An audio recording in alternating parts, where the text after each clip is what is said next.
14 اگست کو ہم سب اپنی آزادی کا جشن مناتے ہیں، لیکن کیا آپ نے کبھی سوچا ہے کہ اس دن کو کیسے اور بھی یادگار بنایا جا سکتا ہے؟ آئیے اس 14 اگست کو ایک پودا لگا کر اپنے پیارے وطن کو ہرا بھرا بناتے ہیں۔ السلام علیکم دوستو، آپ دیکھ رہے ہیں موٹیویشنل کوٹس ود اقرا۔ آج ہم بات کریں گے کہ کس طرح ہم 14 اگست کو پودے لگا کر اپنی آزادی کا جشن منائیں۔ 14 اگست ہمارا یوم آزادی، وہ دن ہے جب ہمیں اپنے بزرگوں کی قربانیوں کی یاد آتی ہے۔ یہ دن ہمیں اپنے عظیم رہنماؤں اور شہداؤں کی یاد دلاتا ہے، جنہوں نے اپنی جانوں کی قربانیاں دے کر ہمیں ایک آزاد ملک دیا۔ لیکن کیا ہم کچھ ایسا بھی کر سکتے ہیں جو ہمارے وطن کو ہمیشہ یاد رہے؟ آئیے آپ کو ایک کہانی سناتے ہیں۔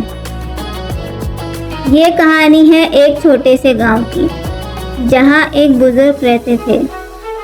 ان کا نام حاجی عبداللہ تھا۔ حاجی صاحب ہر سال 14 اگست کو اپنے گاؤں کے بچوں کو اکٹھا کرتے اور سب مل کر ایک پودا لگاتے۔ حاجی صاحب کا ماننا تھا کہ جیسے ہمارے بزرگوں نے ہمیں آزادی دی، ویسے ہی ہمیں بھی فطرت کو آزاد اور محفوظ رکھنا ہے۔ حاجی صاحب کہتے تھے کہ ہر پودا جو ہم لگاتے ہیں وہ ہمارے وطن کی ترقی کی نشانی ہے۔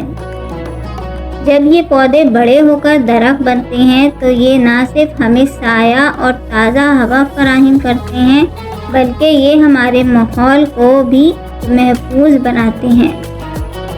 حاجی صاحب کے لگائے گئے درخت آج پورے گاؤں کو سایہ اور تازہ ہوا دیتے ہیں۔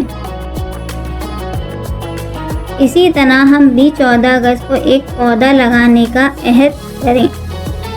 یہ نہ صرف ہمارے ماحول کو بہتر بنائے گا، بلکہ آنے والی نسلوں کے لیے بھی یہ ایک یادگار بنے گا۔ ہر پودا ہمارے عزم، ہمارے حوصلے اور ہمارے مستقبل کی نشانی ہوگا۔ ایک پودا لگانا کوئی مشکل کام نہیں ہے۔ آپ ایک چھوٹا سا پودا اپنے گھر کے باہر کسی پارک میں یا کسی خالی جگہ پر لگا سکتے ہیں۔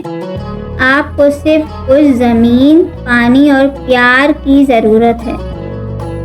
پودے کی دیکھ بھال کریں، اسے پانی دیں اور دیکھیں کیسے وہ بڑا ہو کر درخت بنتا ہے۔ یہ درخت نہ صرف آپ کو فائدہ پہنچائے گا، بلکہ آپ کے بچوں اور ان کے بچوں کو بھی فائدہ پہنچائے گا۔ آئیے اس 14 اگست کو ایک نیا آغاز کریں۔ ہر گھر میں ایک پودا لگائیں اور اپنی آزادی کو ہری بھری زندگی میں بدلیں۔ یہ نہ صرف ہمارے ماحول کو بہتر بنائے گا، بلکہ ہماری صحت کو بھی بہتر بنائے گا۔ ہر درخت جو ہم لگائیں گے وہ ہمیں صاف ہوا، سایہ اور تازہ پھل فراہم کرے گا۔ ہم سب کو مل کر یہ عہد کرنا چاہیے کہ ہم اپنے وطن کو سرسبز و شاداب بنائیں گے۔ یہ ہماری ذمہ داری ہے کہ ہم اپنی زمین کو محفوظ رکھیں، تاکہ ہماری آنے والی نسلیں بھی اس خوبصورتی اور ہریالی کا لطف اٹھا سکیں۔ اگر آپ کو یہ کہانی پسند آئی ہو تو براہ کرم لائک کریں، شیئر کریں اور ہمارے چینل کو سبسکرائب کریں، تاکہ آپ کو مزید ایسی اچھی کہانیاں مل سکیں۔ آج تک کے لیے بس اتنا۔ پاکستان زندہ باد۔ اللہ حافظ۔